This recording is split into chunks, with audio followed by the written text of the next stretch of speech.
Para transformarlo hay que entender, o hay que tratar de entender, algunas cosas básicas que se nos vienen escapando.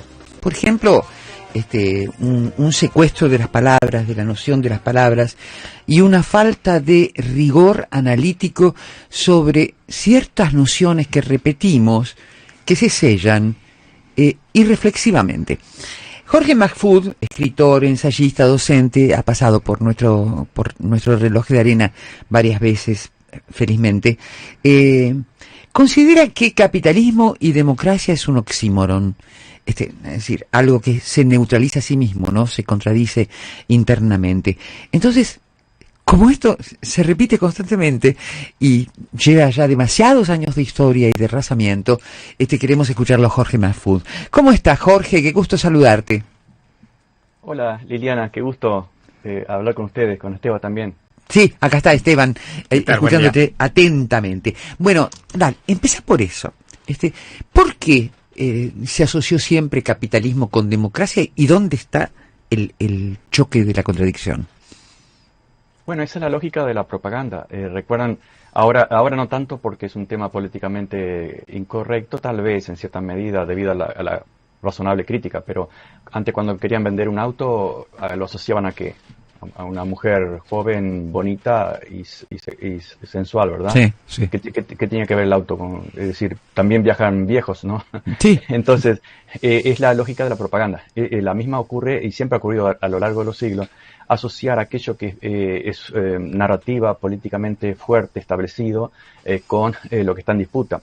En 1958 había una fuerte disputa antisegregacionista en Estados Unidos y los que estaban a favor de la separación, es decir, iguales pero separados, y apoyaban leyes segregacionistas, marchaban con carteles que decían race mixing is communism, es decir, la integración racial es comunismo. ¿Por qué? Porque el comunismo estaba asociado ya cristalizada como algo negativo, nadie lo discutía en Estados Unidos, sobre todo en los 50 el periodo marxista era Claro. el miedo rojo, y lo que estaba en disputa era si la integración racial era buena o mala. Entonces había que asociarla con un demonio, pero eso siempre se ha hecho, incluso en la Inquisición, recuerdan cualquier cosa que salía del dogma religioso o político religioso, que siempre se lo asociaba con algo que nadie discutía, con el diablo, con la herejía, etc.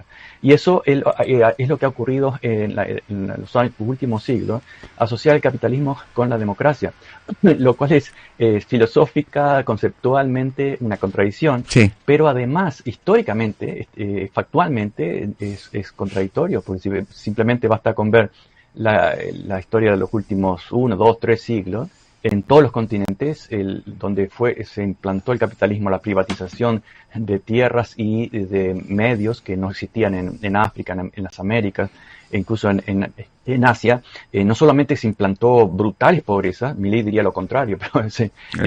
La tradición ha sido, claro, implantar brutales pobreza en las colonias, no en las metrópolis succionadoras. Que luego se presentaban como el ejemplo.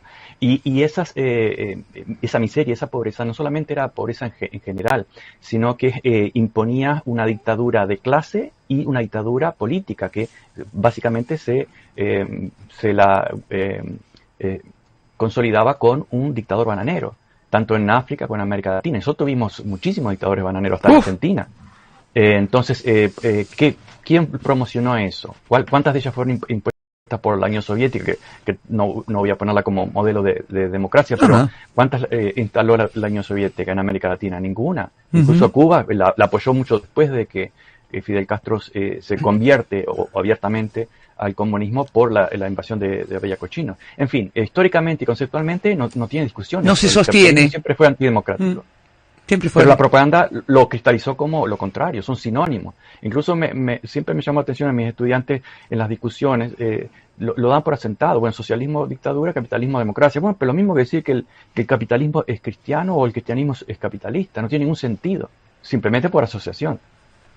Aquí te saluda Esteban. ¿Qué tal, Jorge? Y con lo que estamos viviendo, porque nosotros acá en el sur del continente lo vivimos de una manera, pero podemos ver que también están pasando cosas muy significativas en toda Europa con esta regresión a regímenes autoritarios o por lo menos figuras que reivindican el autoritarismo. ¿Hacia dónde terminaríamos yendo? Porque no creo que la sociedad tenga muchas ganas de suicidarse, o por lo menos por ahora se ve que sí, pero no tiene construcción para futuro. ¿Cómo se redireccionaría y qué tipo de modelo podremos llegar a tener? La sociedad y los individuos tendemos a ser conservadores cuando estamos bajo un sistema de miedo.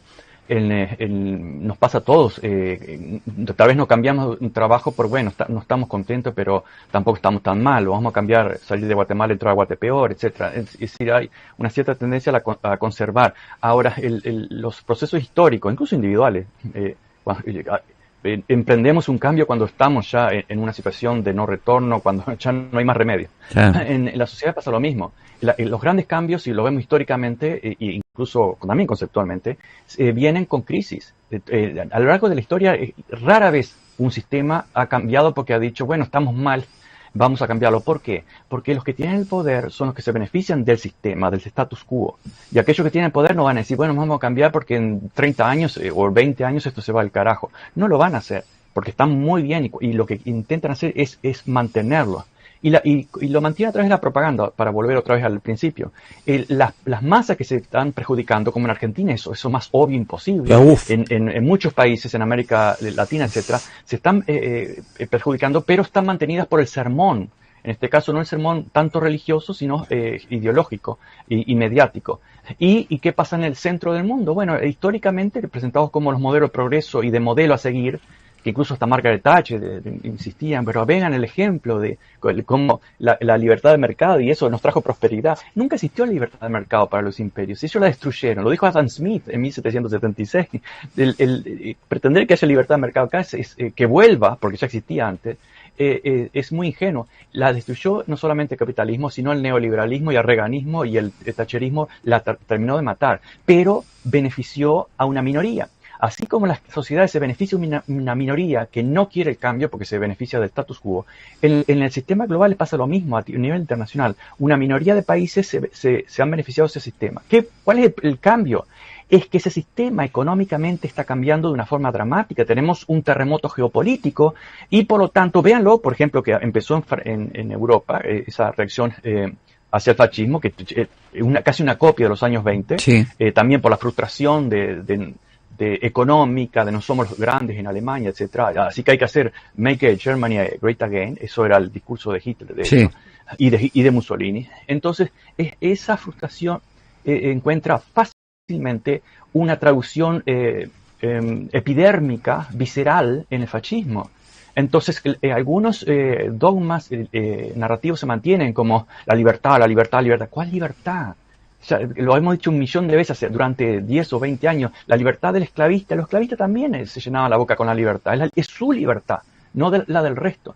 Entonces, como Europa y Estados Unidos ya no pueden dictar de una forma tan simple, extraer, vampirizar económica, social, cultural e ideológicamente, entonces reaccionan haciéndose las víctimas. En realidad nosotros somos los invadidos, nos están invadiendo los inmigrantes. Exacto. Y los inmigrantes tienen la culpa de todo. Sí, es decir, la clásica lo hizo Hitler, pero lo están haciendo Europa y Estados Unidos. Ahora, lo que yo noto que en Estados Unidos, hacia adentro, vos que conoces también el tema, pocas veces, por lo menos que yo recuerde, ha habido una movilización tan intensa, en las universidades, es decir, no están quietitos. Hubo el año pasado, pero han visto que este año no hay. Hay una oleada, desde el año pasado hubo movilizaciones de todo tipo, y también estaba conectado con el tema económico, de cómo las deudas estudiantiles se invertían en la guerra. Sí. Ha habido una reacción. Nosotros recibíamos emails permanentemente del directorio acá, por ejemplo, del Estado, cuáles palabras no podían ser usadas en los sílabos, es decir, en los programas, etcétera, etcétera. Y bueno, yo nunca le hice caso a eso, pero me di cuenta que había mucha gente muy asustada. El tema sexual, woke, otra distracción. Así como los inmigrantes son una distracción para no ver la obscena lucha de clases que se ha radicalizado a favor de, como siempre, de que tiene el poder una microminoría del 0,01%, también se usa lo woke o la reivindicación racial, sexual, etcétera, como el culpable, como el chivo expiatorio. Entonces la gente, especialmente la masa de derecha frustrada, porque esta es una población profundamente frustrada, Claro. A pesar de que imprimimos el dinero, creamos dinero de nada, somos los número uno, ni así podemos ser felices. Entonces, ¿cómo disimulamos eso? ¿Cómo invisibilizamos eso que hasta la izquierda lo ha hecho? Bueno, vamos a las reivindicaciones sexuales, del lenguaje. Eso es importantísimo. Nosotros hemos reivindicado eso 1.000.000 de veces, pero cuidado, no es todo. El tema macro, el marco de ese problema es un tema económico, social y político. Es decir, las clases dominantes que están aumentando desde los años 80 más radicalmente, de una forma obscena, su poderío político, narrativo, económico, financiero e imperial. Y con el agregado de una decadencia de todo el sistema global capitalista, en un postcapitalismo violento, que se va poniendo más violento. ¿Y cuál sería? Bueno, y para volver al punto anterior, hemos recibido muchas presiones y muchos de mis colegas están cancelando cursos.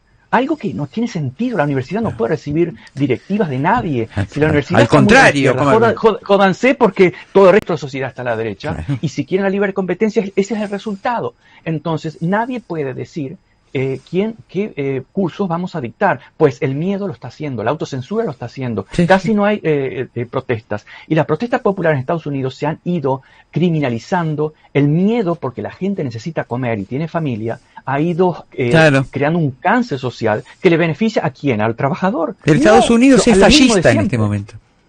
Es absolutamente fascista, pero además tenemos un fascismo bananero, porque antes era un fascismo capitalista en el cual, más bien nobiliario, que existía una clase nobiliaria como la Edad Media. Ahora ya estás concentrado en un hombre, en gran medida, no total medida, en un hombre que simplemente castiga a quien no lo adula y le llama loyalty, ser fiel a ese hombre llamado Donald Trump, que es el que se pinta como el más inteligente de todos y amenazó a las universidades de hacer un juicio si revelan sus notas, por ejemplo, en Pennsylvania University. Permanentemente está buscando la adulonería. Y la gente que quiere escalar, como siempre, los grandes escaladores, son adulones. ¿Adulones de quién? De los psicópatas, como Milley, como Trump, como todos aquellos que llegan a ese lugar sin ninguna compasión con nadie, porque esa es la mejor fórmula de ser exitoso en ese aspecto y destruir todo el resto, es decir, gobernar sobre la ceniza. Eso es lo que tenemos en este momento, un fascismo abierto, que incluso la gente está descubriendo en este momento que las decisiones de los jueces son simbólicas. Claro. No hay separación, son simbólicas porque el presidente hace lo que quiere. Varios jueces han dicho esto es inconstitucional, esto es ilegal. ¿Qué importa? Es todo simbólico. Y así seguimos con otras instituciones.